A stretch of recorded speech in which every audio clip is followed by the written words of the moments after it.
Abra a tua Bíblia lá em 1 Pedro, capítulo 5. Eu vou do versículo 5 ao versículo 8.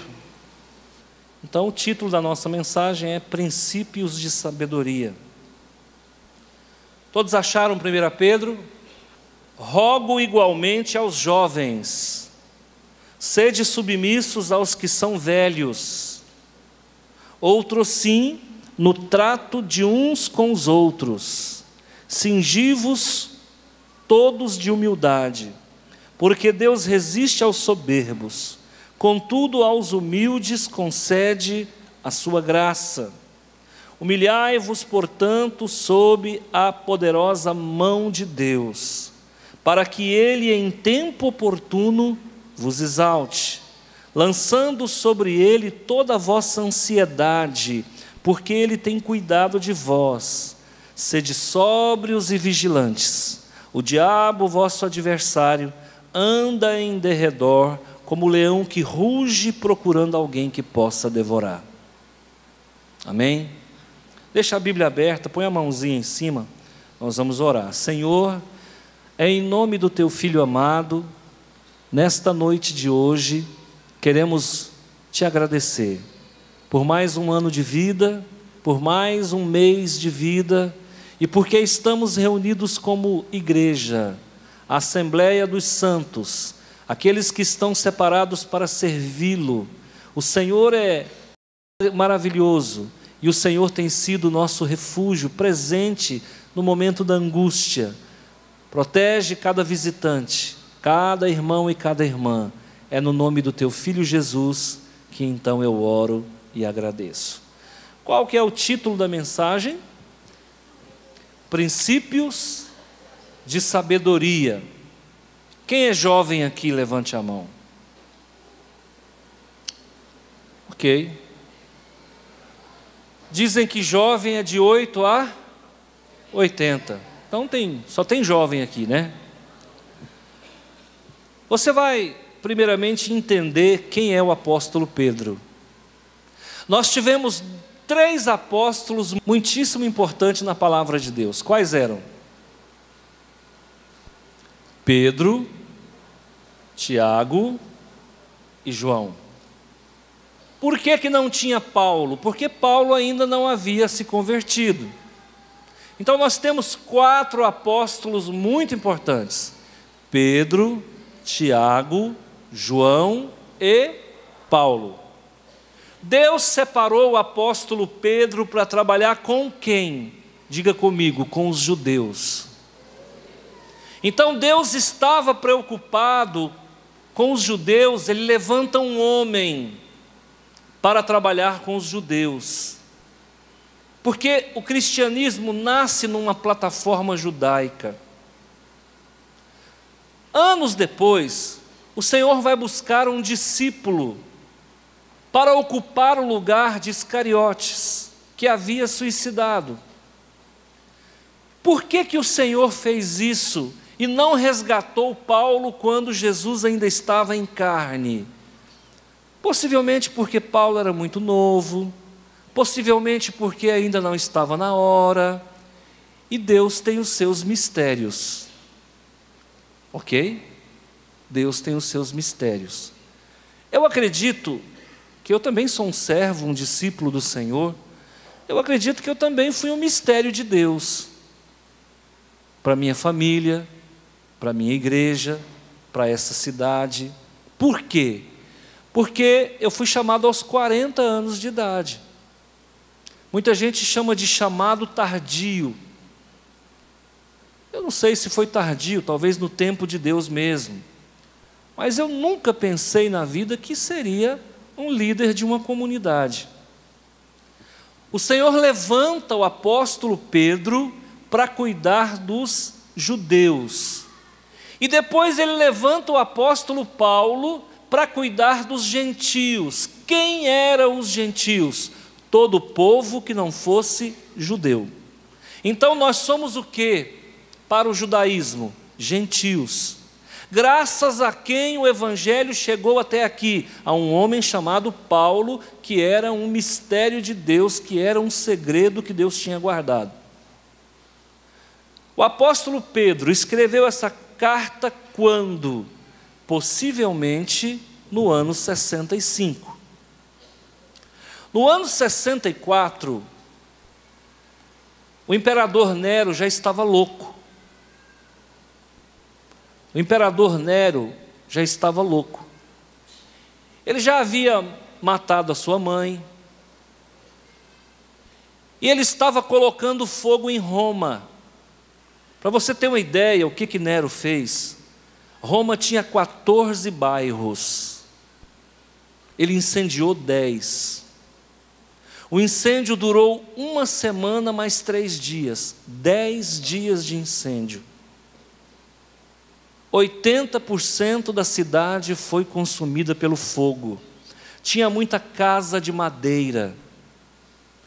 E a história conta, um historiador chamado Tácito, um outro chamado Suetônio, que eram historiadores da época, que odiavam Nero. Eles resolveram contar a verdade nos livros que escreveram. E eles disseram que enquanto Roma pegava fogo, ele tocava a sua lira. Porque Nero ele se julgava um artista, um deus. Então Roma pegando fogo, ele tocava a lira. Quando ele se deu conta do que ele havia feito, ele então precisava achar um bode expiatório. Ninguém menos do que os cristãos para assumir essa culpa. E ele com seu aparato governamental, mandou espalhar nos 4 cantos que os cristãos haviam colocado fogo em Roma. Enquanto isso, Roma degladiava com os judeus. Os judeus haviam se rebelado no ano de 66 contra o Império Romano. E começa então uma disputa entre Jerusalém e Roma.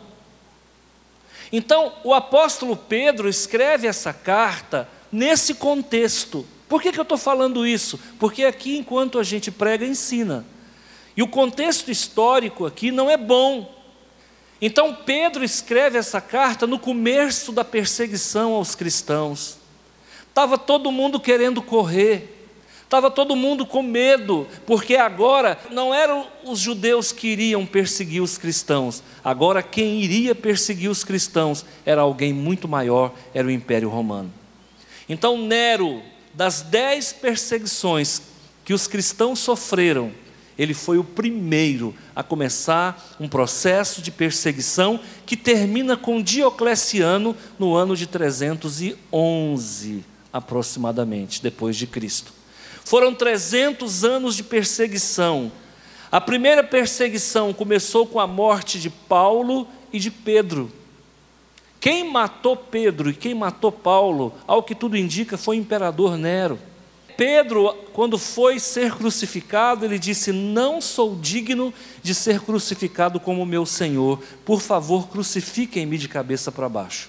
Isso não está na Bíblia, mas está nos documentos históricos.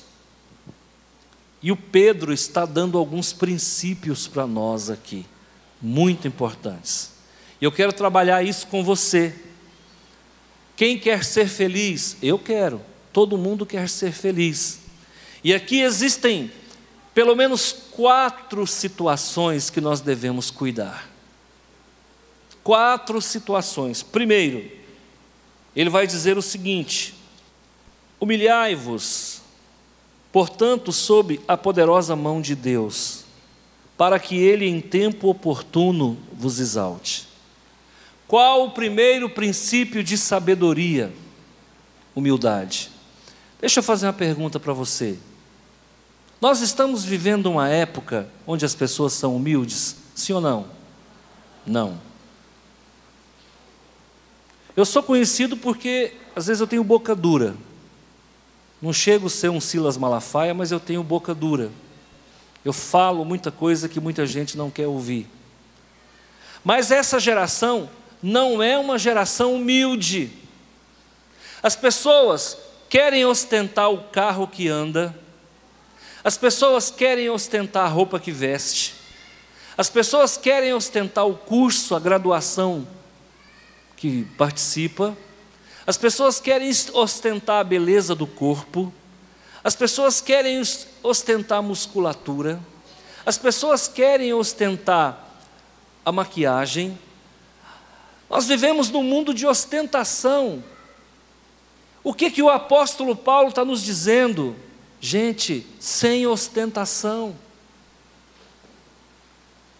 A receita para você é humildade. Mas essa geração não é humilde. Essa geração não é humilde. Eu não vou dar muitos exemplos, porque eu não quero, de forma alguma, ofender ninguém, nem ferir ninguém. Mas existem coisas que se faz hoje, que se fizesse há 30 anos atrás, a pessoa seria taxada como louco. E, no entanto, hoje é uma forma de se promover. Certo dia eu passei aqui na Vila Rocha, aqui, na Carolina, moro por ali. Tinha uma faixa, um cartaz. Parabéns, fulana de tal. Você agora é uma acadêmica de medicina. A quem interessa isso? A família. Por que tem que colocar para todo mundo ver? Sabe o que é isso, irmãos? Falta de humildade. Quer comemorar? Comemora em família. Por que todo mundo tem que saber que o filho do fulano vai ser médico, ou ele é médico? Isso é uma forma de promoção pessoal. No meu entendimento, e eu não sou dono da verdade, não concordo. Como não concordo com um monte de coisas que hoje é normal, se tornou trivial, recorrente na vida das pessoas. Paulo nos ensina humildade. Alguém pode perguntar, pastor Antônio, você é humilde? Não sou. Não confunda às vezes timidez com humildade. Tem pessoas que são tímidas, mas se você pisar no calo dele, ele vira um leão. Você conhece o humilde é na reação, não é na ação. Você vai saber quem é humilde é na hora em que ele for te dar uma resposta. Eu tenho feito um esforço para ser humilde, embora não seja fácil, mas eu aprendi uma tática que acaba me imunizando contra alguns perigos. E o que eu falei de manhã? Eu aprendi a ficar mais calado. Se não é humildade, é pelo menos sabedoria, bom senso, conversar pouco. Por que você tem que emitir sua opinião? Por que a sua vontade tem que prevalecer? Me fala. Por que a tua vontade tem que prevalecer? Você conhece uma pessoa que não é humilde no dia a dia da vida? Você vai pegar alguns pontos onde a pessoa tem que prevalecer. A vontade dele e dela é uma necessidade de se impor sobre as pessoas. O apóstolo Pedro está dizendo, olha, viva com humildade, porque aquele que se humilhar será exaltado. Quem vai levantar você é Deus, não é você que se levanta.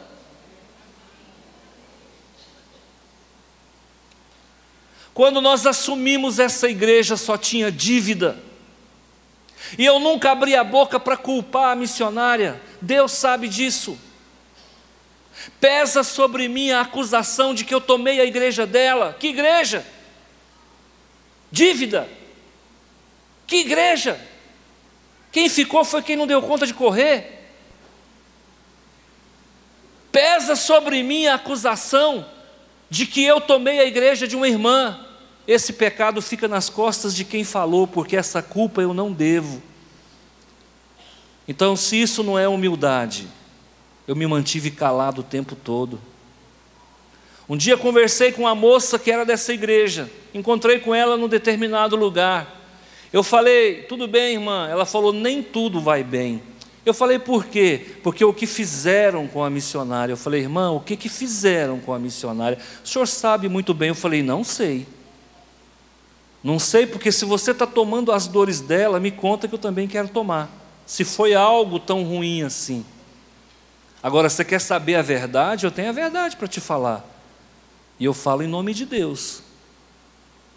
Aliás, a hora que ela quiser voltar e assumir, pode voltar. que eu nem batista era, tanto que eu tive que ser batizado de novo. Então, irmãos, isso não é humildade, pelo menos é honestidade. Posso não ser humilde, mas eu sou honesto. Posso não ser humilde, mas sou verdadeiro. Posso não ser humilde, mas não sou covarde. O que Pedro está nos dizendo? Viva com humildade. Você vai sofrer calúnia, cala a boca. Vão dizer cobras e lagartos a seu respeito, cala a boca. Por que você tem que se defender? Por que a gente tem que esbravejar? Por que a nossa vontade tem que prevalecer? Aquele que é humilde, ele consegue trabalhar em equipe. Então vamos aprender a andar juntos. Juntos a gente vai mais longe. Depois ele continua assim, versículo 7. Lançando sobre ele toda a vossa ansiedade. Lançando sobre quem, gente? Sobre Deus. Existem pesquisas, estudos, estatísticas que dizem que de cada 2 pessoas, uma é ansiosa. Repita comigo. Existem pesquisas que dizem que de cada 2 pessoas, uma é ansiosa. A estatística diz ainda que de cada 4 ansiosos, um vai ter depressão. Então a ansiedade gera depressão. Ansiedade gera pânico. Ansiedade gera fobia. A doença do século hoje, irmãos, não é coronariana. A doença do século hoje, irmãos, não é neurológica. A doença do século é depressão. E pasmem, uma das causas da depressão é ansiedade. A ansiedade é pecado. E alguns médicos dizem que a ansiedade é doença. Quando eu me casei, e eu desenvolvi um quadro semelhante à anorexia nervosa, onde eu não comia, porque eu comia e passava mal, porque o anorexo é aquele que não come porque não sente fome. Eu não comia porque passava mal, então não é bem anorexia. E eu desenvolvi esse quadro, eu vivia num nível de ansiedade, eu acho que quem inventou a ansiedade fui eu. Quando os médicos me descobriram a ansiedade. Eu fui fazer uma endoscopia em Brasília, no tempo que endoscopia só fazia em Brasília e Goiânia, para descobrir o que eu tinha no estômago, porque tudo que eu comia eu vomitava. Chegando lá, hoje é bom, porque você chega no hospital, eles já aplicam Dormonide, você já fica zen. É ou não é? Uma injeçãozinha legal. Você toma assim, já vai dando uma lombra, assim, já vai ficando. Mas naquele tempo não, era na bruta, na tora. E eu cheguei lá nesse lugar, num nível de estresse, de ansiedade tão grande. A enfermeira falou, abre a boca, que eu abri, ela veio com WD-40, sabe aquele spray anticorrosivo? Para mim era um negócio daquele, tsh, dentro da minha garganta, irmão, na hora que ela fez assim, o oxigênio sumiu. Pensa num homem que ficou louco. Eu caçava o oxigênio, não tinha oxigênio. Tudo ansiedade. Xilocaína. Isso não mata ninguém. Respira fundo. Calma. Fica tranquilo. Mas não, eu fiquei louco. E não tinha injeçãozinha para dormir, não. Me levaram para dentro de uma sala, tinha uns 4 homens lá dentro. Falei, agora eu estou morto aqui. Sem oxigênio, preso numa sala com 4 homens. E aí, irmãos, abra a boca. Vieram com um mangueirão. O bicho tinha um chapéu na ponta.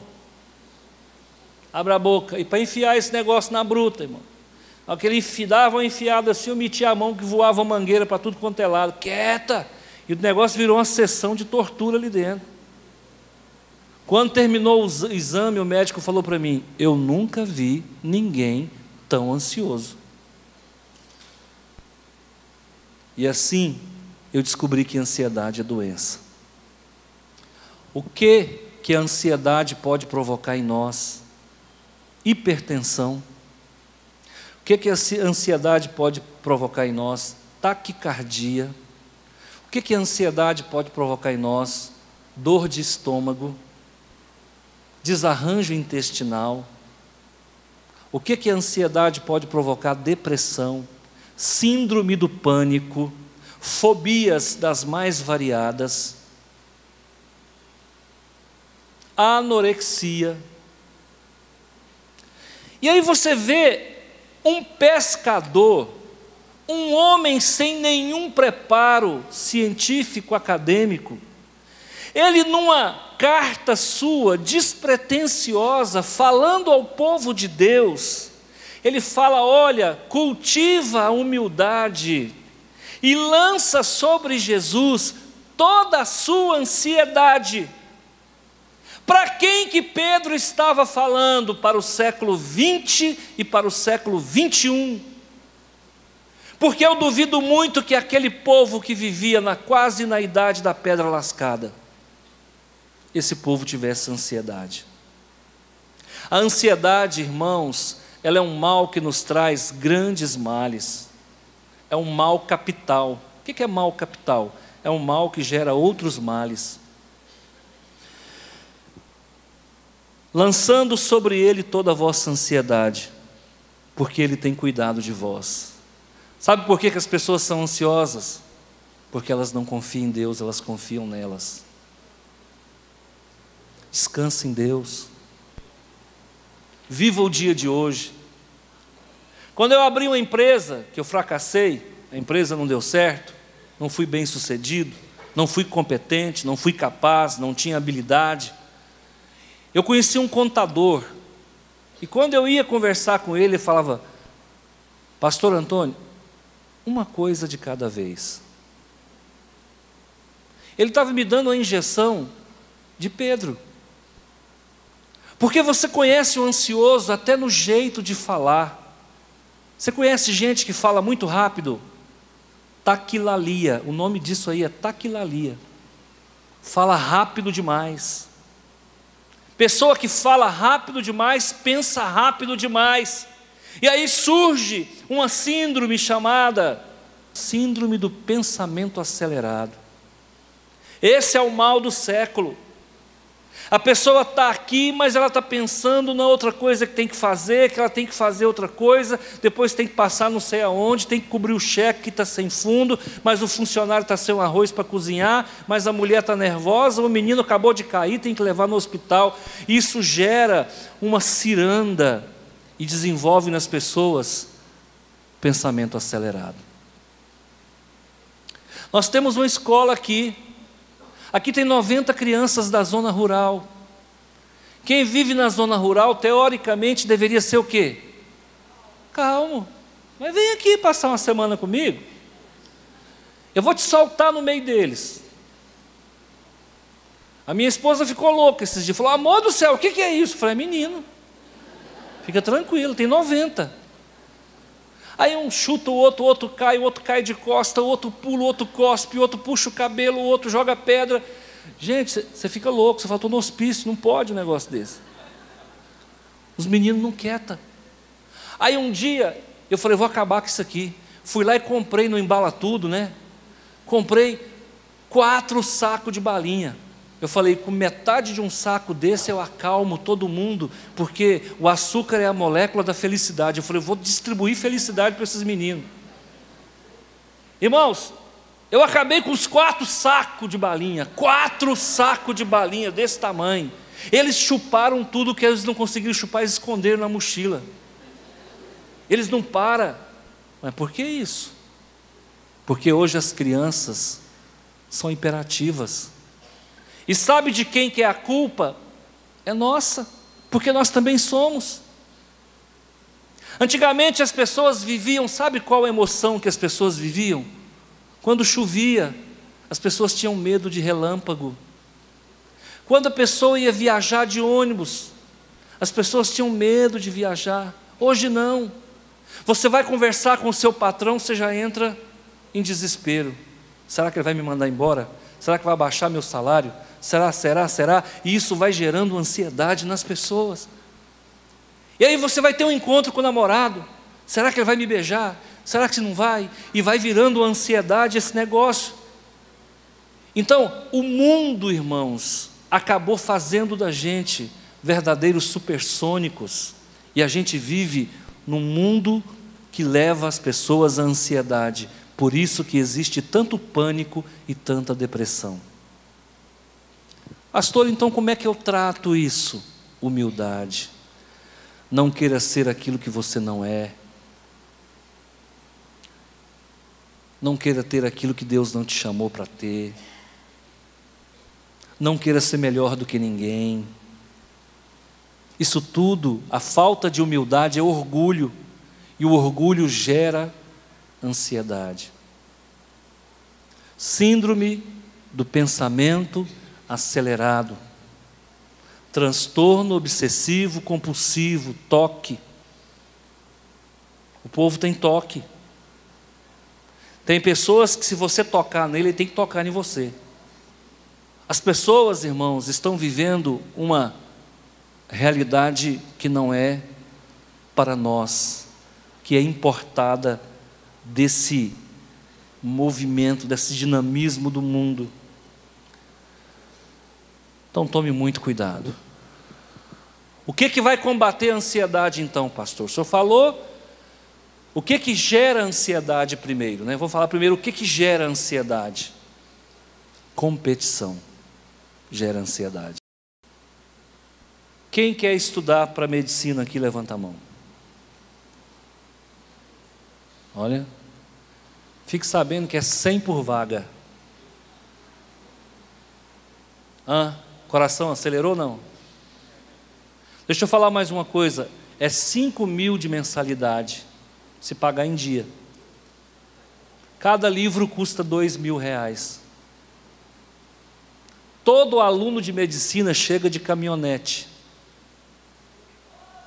Ô Jesus! Se você chegar de Garelli, você vai pagar o maior mico. Por isso que a palavra de Deus fala que você tem que ter humildade. Uma hora dessa, você chega de mobilete, irmão, está tudo bem. Tudo bem, só a fumaça, mas está tudo bem. O que mais que gera ansiedade? Insatisfação. O povo não está satisfeito. Quem está satisfeito com o salário que ganha, levanta a mão aí, não pode mentir não. Quem está satisfeito com o salário que ganha aí? Você? Amém, irmão, é o primeiro. Tem outro ali, satisfeito. Satisfeito, está sobrando. Está sobrando. Quem está satisfeito com o patrão que tem? Né? Quem está satisfeito com a mulher que tem?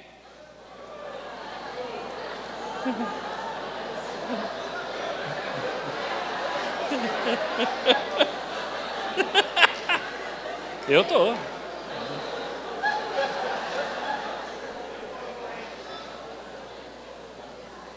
Amigo, está todo mundo insatisfeito. Isso gera ansiedade. Você está vendo por que o povo vai adoecendo? Você comprou um carro 1.000, mas na verdade você queria um carro 1.6. Aí é pegando, ó. Você está percebendo onde que ela nasce?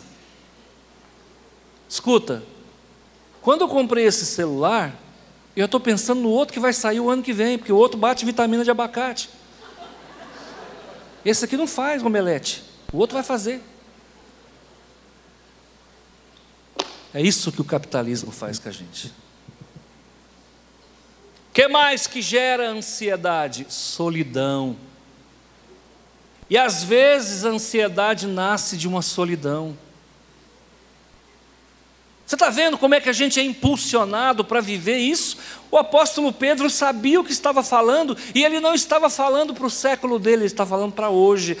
Mas a palavra de Deus se renova a cada dia, a palavra de Deus se eterniza a cada dia. E aí, pastor, como é que resolve esse problema? Eu falei, irmão, se você souber, você me fala. Mas eu vou falar para você o que se fala.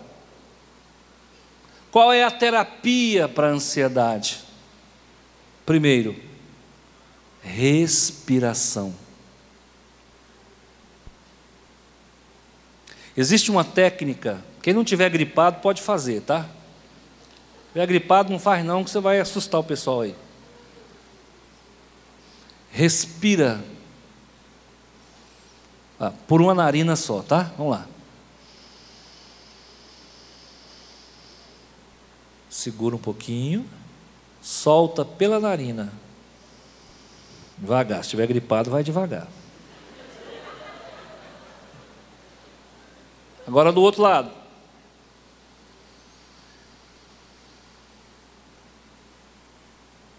Pelo nariz. Amigo, faça isso 10 vezes, não tenha ansiedade que persiste. 10 vezes, não tenha ansiedade que persiste. Quantos dias você aguenta ficar sem comer? Fala para mim. Eu tenho reservas de sobra, né? Eu tenho unção do urso, posso ficar 6 meses. 15 dias? Os meninos lá que ficaram presos na caverna, quantos dias? 13? Ficou praticamente 2 semanas sem comer. Morreu ou não? É um spa compulsório, não morreu. Quantos dias você aguenta ficar sem beber? Água. Água. Quantos dias? Diga 3 no máximo. Se o rim for um Brastemp, quantos dias você fica sem beber? 3. Quanto tempo você consegue ficar sem respirar? Então deixa eu falar, a gente come mal, sim ou não? Bebe mal, sim ou não?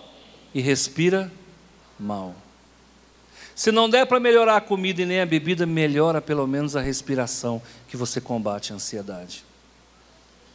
Pena que eu descobri isso tão tarde. Por quê? Porque há 30 anos atrás não havia essa preocupação.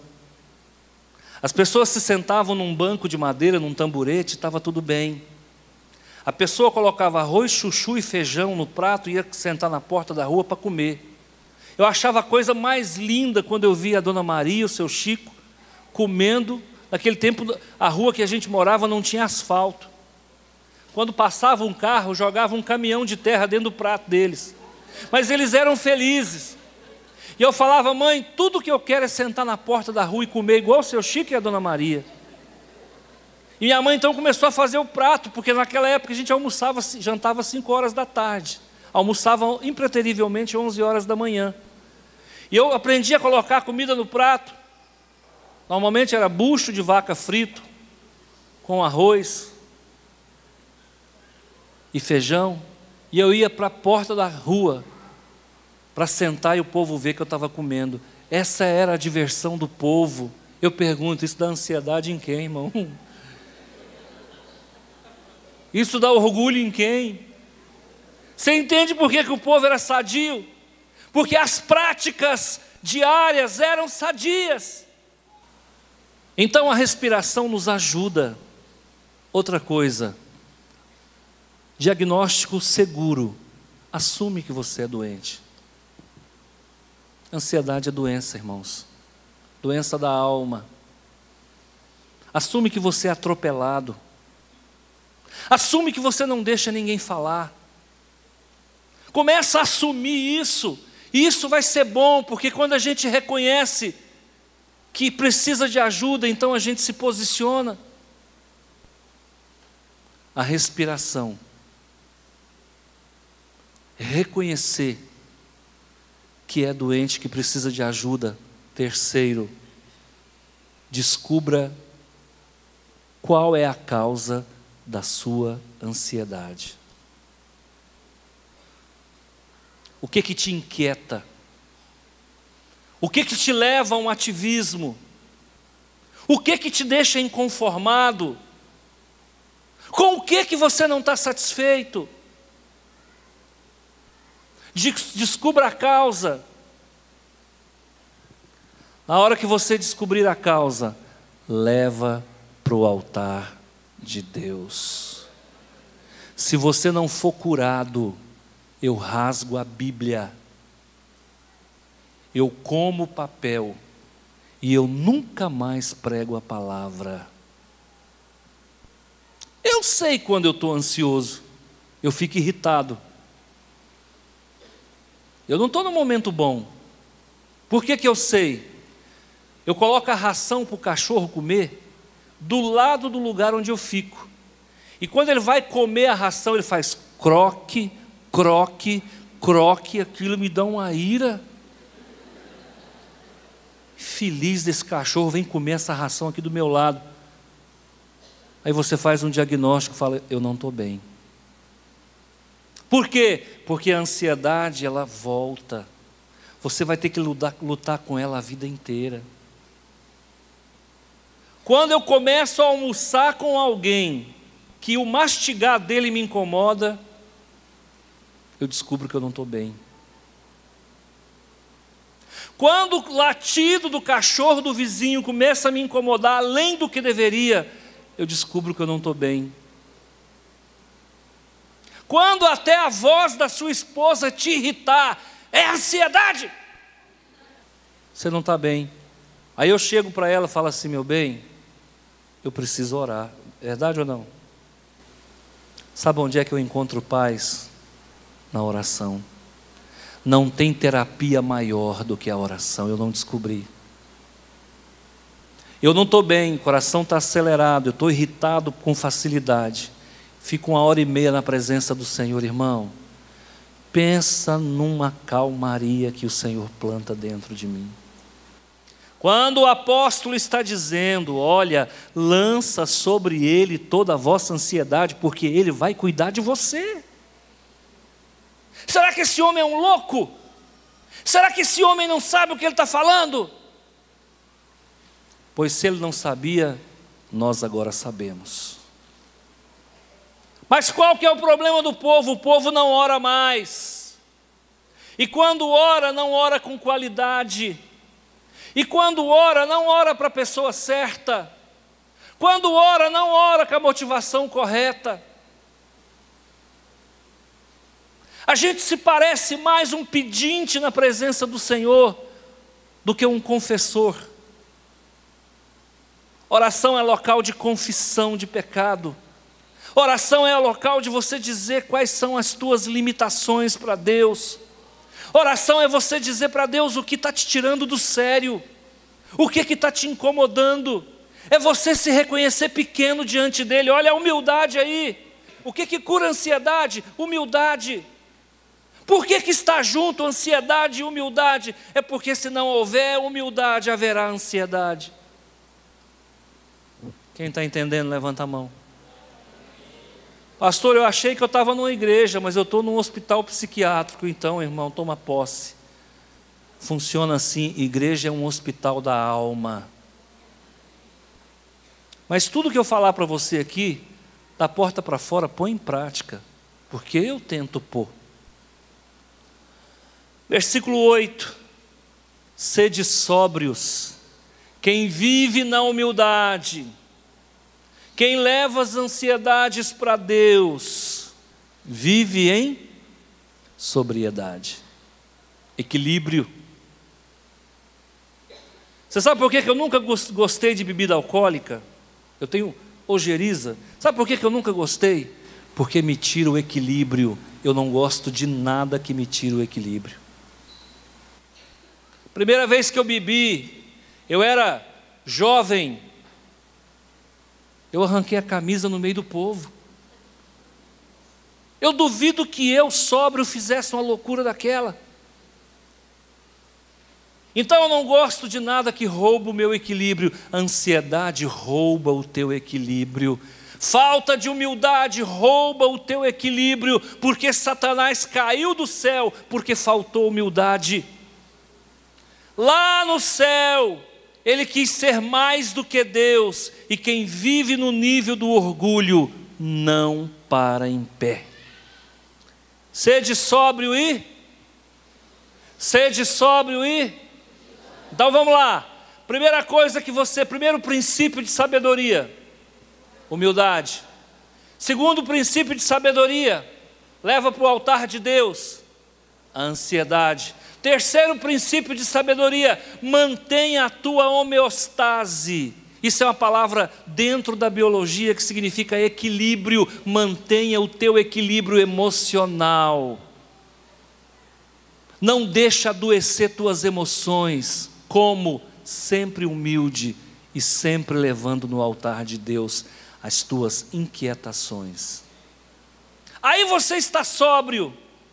Beleza, pastor. Deitar-me em verdes pastos me faz o Senhor. Mas escuta, tem que fazer balanceamento, alinhamento, calibragem todos os dias.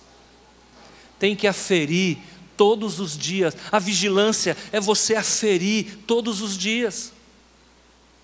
Quem é que entra numa rodovia, vai viajar sem calibrar pneu? Irresponsável. Você pode matar você e sua família por conta de uma calibragem de pneu. Então nós precisamos aferir as nossas emoções o tempo todo. Tem dia que a gente já acorda mal. Tem dia que você já acorda com as taxas de hormônio tudo alterado. E aí, pastor, como é que faz? Já vai com cuidado, porque não vai ser fácil hoje. E a gente sabe quando não acorda bem. Quando a gente não acorda bem, a gente não quer nem cumprimentar a mulher. O Lulu aparece, você já dá um catiripapo. Isso aí, queridos irmãos, é um diagnóstico de que as coisas não estão bem. Vigia, vigia, vigia, vigia, vigia a tua boca, vigia teu coração, vigia o teu olhar, vigia a tua mente. Põe uma coisa no seu coração, a mente é um território. Se você não tomar posse desse território, o maligno toma posse dele. Tudo que o diabo quer é colocar o rabo dentro da sua mente. Tudo que ele quer é ter uma ponta dentro da sua mente. Porque se ele colocar o rabo, ele põe o pé. Se ele colocar o pé, ele pula dentro. Então, 8. Sede sóbrios e vigilantes. O diabo, vosso adversário, anda em derredor, como um leão que ruge procurando alguém que possa tragar. Se você não fizer todo esse processo, ele vai te pegar. Se você não cultivar uma vida de humildade, se você em oração não levar suas inquietações para Deus, se você não mantiver uma vida de equilíbrio, e se você não vigiar, toma cuidado, porque ele está à espreita, buscando alguém menos avisado, despreparado, que ele possa tragar.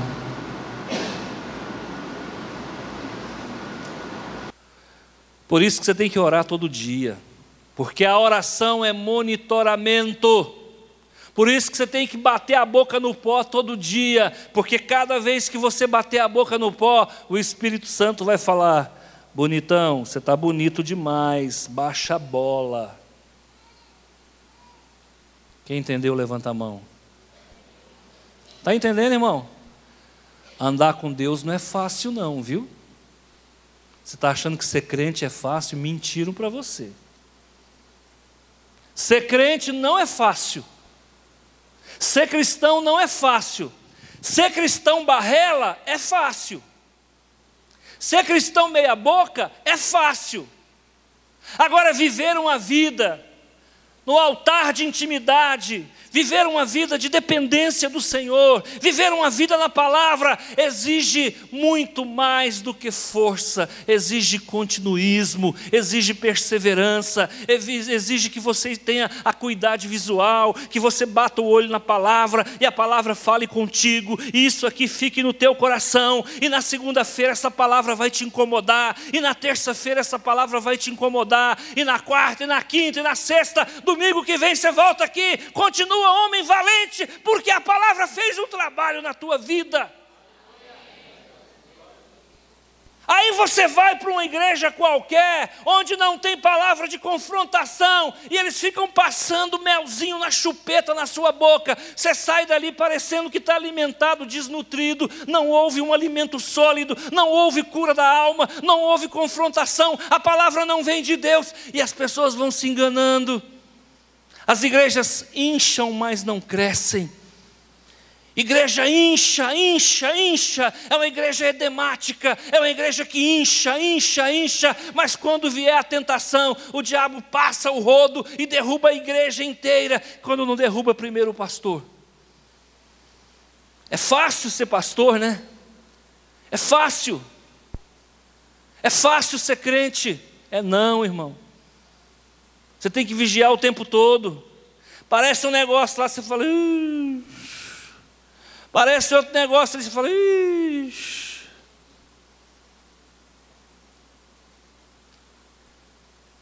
Já perdi a conta de pessoas que enfiam dinheiro no meu bolso. Eu já perdi a conta.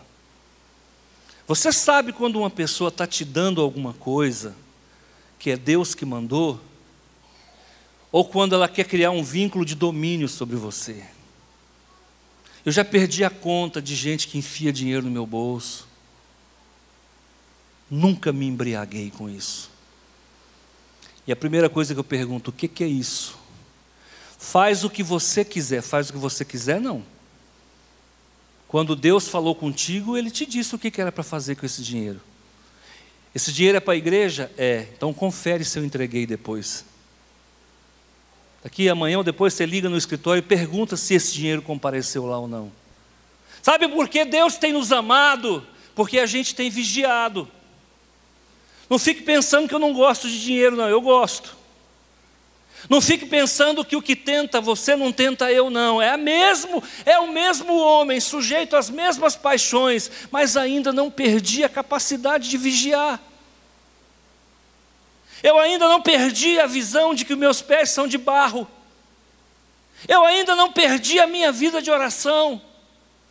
Eu ainda não perdi o meu equilíbrio.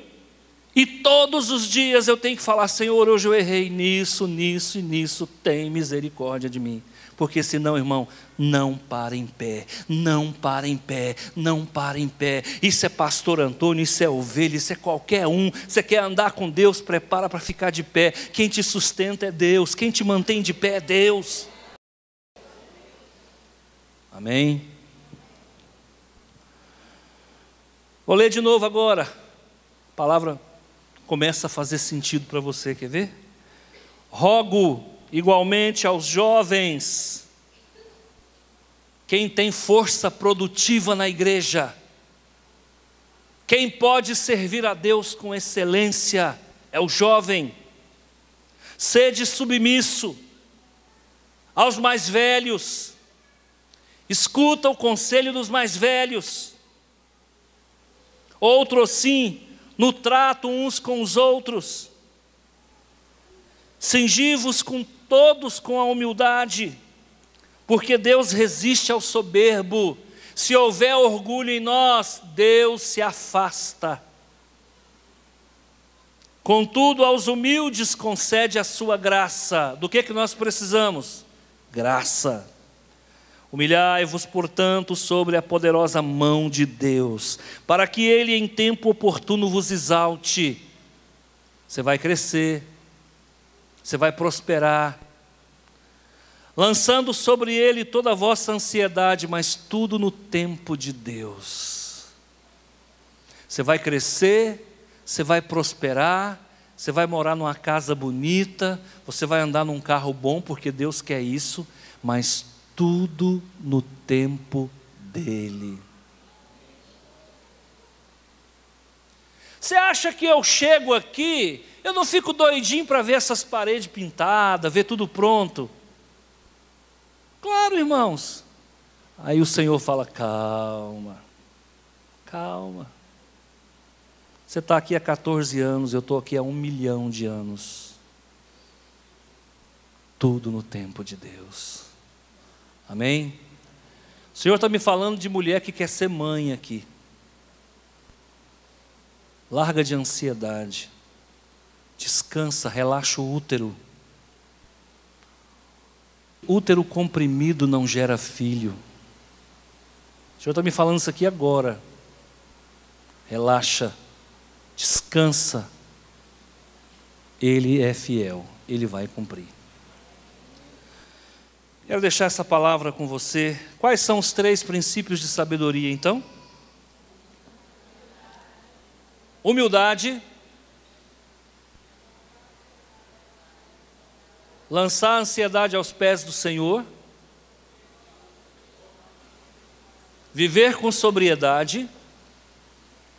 E vigia, vigia, vigia, vigia, vigia. Se você fizer tudo isso, não tem lugar para o maligno na tua vida.